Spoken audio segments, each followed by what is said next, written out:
Because friends, I am really honored to share that over 25 years of leading teams across a variety of industries, I've got a really great track record of leading high-performing teams where everybody thrived. And they weren't just happy.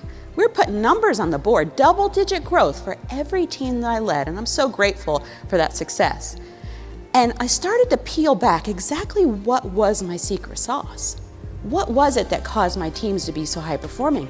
And the truth is, we were inclusive. Everybody felt they belonged. They were willing to have hard conversations. They all thrived because they felt they belonged and they were included. So now, as a speaker and a coach and an author and a consultant, I help other leaders and organizations tap into inclusion as a performance accelerator, and that's exactly what it is. It's Melissa Majors, and I am thrilled to be here with you today. Welcome to the 7 Simple Habits of Inclusive Leaders. Before we go any further, I have to establish one ground rule, and it's this. This is a guilt-free zone. I am not going to shame or blame you into trying to change your inherent beliefs. And by the end of the session, if I do my job correctly, I think you'll be convinced that our brains are to blame for why we unintentionally exclude others. However, I have to admit, whenever I suggest tactics like this, there's always somebody that comes to me later and says, "Oh, Melissa, I wouldn't feel comfortable echoing someone's voice or standing up when I see someone being treated unfairly. I wouldn't feel comfortable doing it." I'm curious who's in the room with me. Would you feel comfortable taking a stand at work? Raise your hand. You're like, heck yeah! Okay, if I get in a bar fight later tonight, I want y'all in there with me, okay? So not too long ago, I was asked to deliver a talk at a beautiful venue in San Antonio, Texas. This gorgeous pre-built theater, tricked out green room with every kind of beverage you could imagine. But the best part, there was a bathroom backstage. So as a speaker, you get nervous. So that way you can go before you go on stage. Brilliantly designed. So the gentleman who was speaking before me was about 8 minutes into his 20-minute speech. So I figured, oh, great, I got time to go before I go on stage. So just about the time that I got untangled from my Spanx, I hear applause. And then the voice of Satan announcing my name. "Please help me welcome to the stage, Melissa Majors." I popped back on those Spanx and took off running. By the time I got to my mark, I sauntered up to the microphone and tried to look cool, but I was winded and glistening. I said, "Melissa, you look like a hot, nervous mess. How are you going to recover from this?" So what I did, I just admitted what happened. And it humanized me. I was able to connect with my audience on a much more personal level because I was just real with them. Now read this. Read it together. What does it say on the screen? Ooh, y'all sound uncomfortable just saying it. Conflict is healthy. Conflict. It's at the intersection of conflict where the really great ideas are discovered. But what do we oftentimes do when it gets uncomfortable? How many of you recently have heard someone say, "Let's take this offline"? Raise your hand. Yeah, more, it gets uncomfortable, so we take it offline. Well, here's what happens when it gets offline. Ooh, it really gets nasty. Because then you have behind the scenes backbiting and jockeying for position, and it grows and festers and turns into toxic cultures.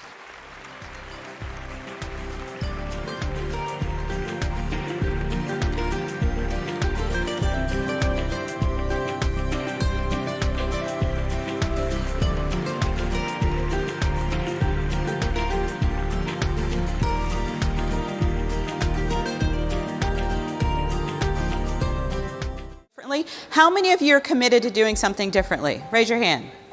All right, yell this with me. Habits. Habits. Habits. Habits. It's the only way you're going to do it. Because you can mean really well and be pumped up by this chick who's been talking to you for the last 60 minutes. But when you get back to your office, stuff's going to get in the way. And if you are really committed to doing something differently, choose habits to make it happen. Do you know that most people fear public speaking? They're more afraid of that than death. Like, why? If you rationalize that, why are people so afraid of public speaking? I don't have an answer to that, but I do know how important it is to overcome it if you're going to be a leader. You've got to be able to clearly communicate ideas and present information. If you're going to lead teams of people or you're going to convince someone to do business with you, you have to have great communication skills. And in today's environment, it's not enough to have great stage skills. You've got to be able to present yourself well virtually. So I'm going to give you some of the best tips that I have gained presenting information on large keynote stages as well as virtually. Here's tip number 1. Pretend that the camera are the eyes of the person or the people that you're speaking to. You know, so often when you're on a virtual meeting, you see people staring at the image, and it feels like you are not actually connecting or talking to the receiver. But if you look into the camera, it feels more like you're talking directly to me. So here's something I want you to practice when you're having virtual meetings. Look dead into the camera, as if you're making eye contact with the person you're talking to. It creates that human connection, which is so important when delivering and receiving information. So make eye contact. The second thing you need to do, pay attention to your background. Your background matters. So I'll tell you a story about a guy that I was working with. His office was in his basement. The backdrop was all sorts of junk. You know, the junk that piles up in your basement, old books and bikes and car parts and things like that. This dude was wicked smart, an incredible communicator. But you know what I was staring at when he would talk to me? His backdrop. It was so distracting that I couldn't really focus on what he was saying to me. You want to make sure you've got a really clear backdrop so that the focus is on you and not on what's behind you. So that's skill number 2. Consideration number 3. Here's my saying. It doesn't matter what you're wearing as long as you're dolled up from the waist up. How you look on camera sends an impression to the people that are seeing you. Don't roll in front of the camera in your robe and your hair a mess. You need to make sure that you look as if you are walking into an office with somebody. Now you can wear your flip-flops and your shorts, but make sure from the waist up, you look presentable.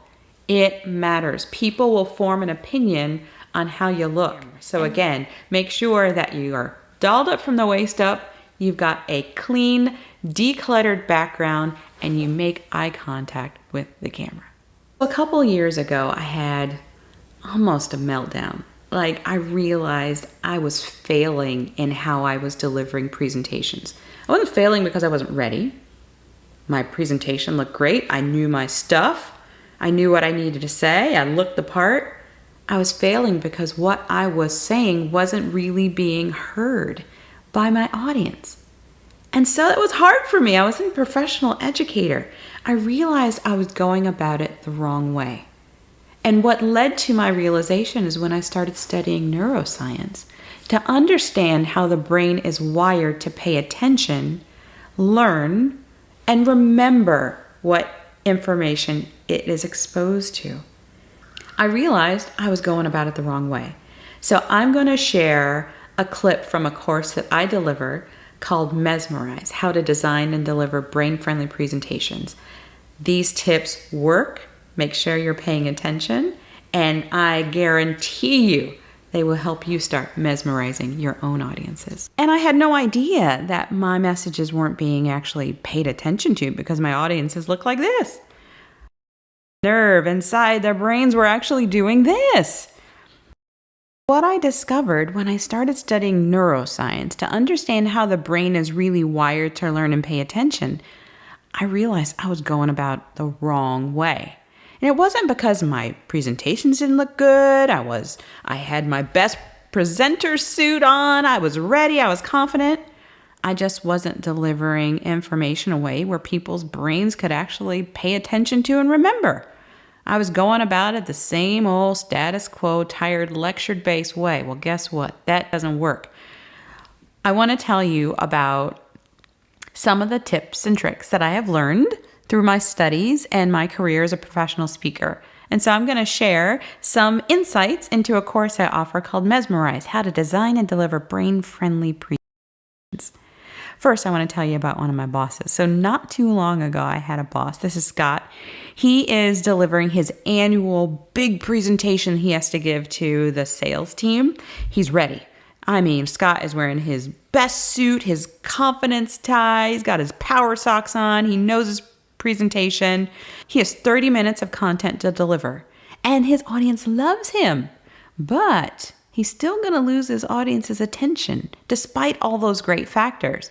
The question for you is, how much time does he have before he loses his audience's attention? What do you think? Write down your answer on a piece of paper. Is it 90 seconds, 3 minutes, 7 minutes, or 10 minutes? Let's find out. The answer? 10 minutes. Why? Why is it 10 minutes? What happens at that 10-minute mark? We get distracted. Our brains start thinking of something else. We're just sophisticated cave people. Like, to be honest, our brains have not evolved that much since we were hanging out in caves. And so your brain is constantly scanning the environment for these factors. Will it eat me? Can I eat it? Will it mate with me? Can I mate with it? Or have I seen it before? Your brain is constantly looking for opportunities to survive or pass on its genes. And so think about it. Our ancestors that didn't remember threatening experiences thoroughly or acquire food adequately, they wouldn't live long enough to pass along their genes. So that's why our brain is exquisitely tuned to the opportunities for survival and reproduction.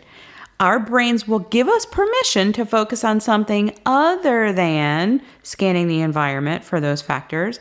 But for how long?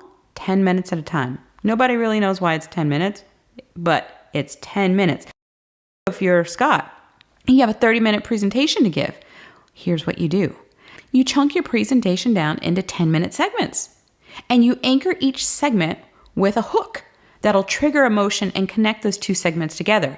The hook may be a story, a context-telling story. Remember my story about my boss and the story about my moment when I realized I was going about it the wrong way? Those were stories. They were intentionally built into it to serve as a hook. So here's another question. How many words should you use per slide? Title plus 3 bullets, title plus 5 bullets, 140 characters, or no words? What do you think? The answer is no more than a tweet's worth, supported by a really relevant graphic. And if you do that, it increases the likelihood that people will remember what you say by 55%. That's a huge percentage. Dr. John Medina, he's a molecular biologist and the author of Brain Rules. He says recognition soars with pictures, and that various studies show that recognition doubles for a picture compared with text. Why is that? Here's the traditional slide. Here's the brain-friendly slide. I can guarantee you will remember this slide. You won't remember the one with the title and 3 bullets. Here's another important question. So your audience is saying, should I read the slide or should I listen to you? You can't do both. And so neuroscience tells us that your brain cannot focus on 2 things at once. It's kind of like a switch. It can either focus on this or it can focus on that, but it cannot focus on both things. So that's why it's also important to have brain-friendly slides with lots of images, so that your audience can listen to the words that you say versus tuning you out and just reading your slide. So I'm originally from Ohio. I live in Texas now, and I love to garden. But let me tell you, I have killed many a plant here in this Texas heat that would thrive in the Ohio climate. But what I have discovered, friends, is I can grow lavender like nobody's business, because lavender does really well in this dry heat, and it only needs a little bit of water in order to flourish. Your words are like water, and your audience is like lavender. And if you overwater your audience with too many words, their attention span will wither up and die. So how do you avoid using too many words to convey your message? How do you make sure that you are succinct? Don't start your presentation with the graphics and the slides first. It starts with an important design process. The very first step is to figure out what's the point. And the point is where your audience is today and where you want them to be after they hear you speak. What action do you want them to take at the end of your presentation? That's the point. When I go to the grocery store without a list, this is what my cart looks like. It's jammed full of all sorts of stuff that I really don't need. Presentations are the same way. When we don't have our point defined, we oftentimes cram it full of all sorts of stuff that doesn't need to be in there. So it's important to start with a brain dump. It's kind of like a brainstorm, but you just empty your brain of all the different ideas you think you want to cover in your presentation, and you write them down. Put them on paper. There's no wrong answer. Get all of that stuff out. And what you want to do to get from this relative chaos of the brain dump to an organized, clearly focused presentation requires a concept called clustering. So what you'll do is you will circle any concepts that relate to the point. And then anything that won't help your audience take action after they hear you speak, get rid of it. Don't put it into your presentation. Scrutinize all the content based on the point of your presentation. And then what you'll do is start to cluster and find connected, related concepts. And once you find related concepts, you'll start to see a logical flow in how you begin your presentation and the journey you take your audience through to how you end your presentation. It's kind of like baking a cake. So let's say we're building a presentation on how to bake a cake. I wouldn't start first with how to preheat the oven and what temperature to bake it on. No, that's what comes later. First, I would start with gathering the ingredients. That would be one concept. The next is how to mix the ingredient. That would be the next related concept, and so on and so forth. That is a logical flow that you want to take your audience through from point A to point B. Now that you have an outline and a flow for your presentation, you have your point determined, you've completed your brain dump, now and only now do you actually start building the visual presentation that will support your message. Practice, practice, practice. It's so important to verbalize, to prepare. Say your presentation out loud. And what you'll find, you'll hear your words, and you'll find opportunities to tweak your presentation and make it even better. It's so important to know your message. That way you don't end up reading the words on the slide, but you know your message and you thwart any potential fear and nervousness that can wreck your presentation. That comes with practice. Summary, which is another really important thing to do after you deliver a presentation, summarize your messages. That is what will burn these concepts in the brains of your audience. How much time do you have before you lose your audience's attention? 10 minutes. You have 30 minutes of information to share. What do? You break it down into chunks, into 10-minute chunks. Tell stories to set the context for the next segment, and so on and so forth. Build slides with no more than a tweet's worth of words, coupled with really relevant imagery that will increase the likelihood that your audience will remember what you say by 55%. Remember, your words are like water. Your audience is like lavender. Overwater your audience or their attention span will die. Presentations start with a good design process. First, with knowing what's the point. What action do you want your audience to take? Don't cram a bunch of stuff into your presentation that doesn't need to be there. Do a brain dump first and then cluster your ideas by related concepts, then to determine a logical sequence and flow. Then and only then do you build the visual presentation. Practice, practice, practice to get rid of the nerves that could wreck your presentation. And thank you so much for listening and tuning in to Mesmerize. I wish you the best in delivering brain-friendly presentations that mesmerize your own audiences.